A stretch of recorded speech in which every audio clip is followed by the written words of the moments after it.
Hi friends, welcome to my channel. ఈరోజు అయితే నాటుకోడి కూర సింపుల్గా ఎలా చేసుకోవాలో చూపిస్తాను ఫ్రెండ్స్. మీరు కూడా ఇలా అయితే ట్రై చేయండి, చాలా టేస్టీ ఉంటుంది. ఫస్ట్గా అయితే నాటుకోడి ముక్కలుగా కోసుకొని దాంట్లో కొంచెం ఉప్పు, కారం, అల్లం వెల్లుల్లి పేస్టు, కొంచెం పసుపు వేసుకొని ముక్కలకు బాగా పట్టించుకోండి. ఒక గిన్నె తీసుకొని స్టవ్ ఆన్ చేసుకొని ఆయిల్ వేసుకొని ఆయిల్ బాగా ఫ్రై అయిన తర్వాత మాత్రమే మీరు దాంట్లో ముక్కలు వేసేసుకోండి. ఈ కూర అయితే చాలా టేస్టీ ఉంటుంది ఫ్రెండ్స్.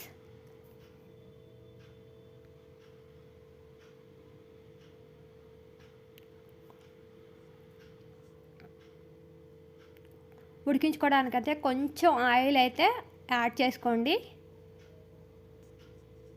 నా ఛానల్ ఎవరైనా సబ్స్క్రైబ్ చేసుకోకపోతే నా ఛానల్ని సబ్స్క్రైబ్ చేసుకోండి ఫ్రెండ్స్. అలాగే ఒక లైక్ ఇవ్వండి. ఒక లైక్ వల్ల నా వీడియో చాలామందికి షేర్ అవుతుంది.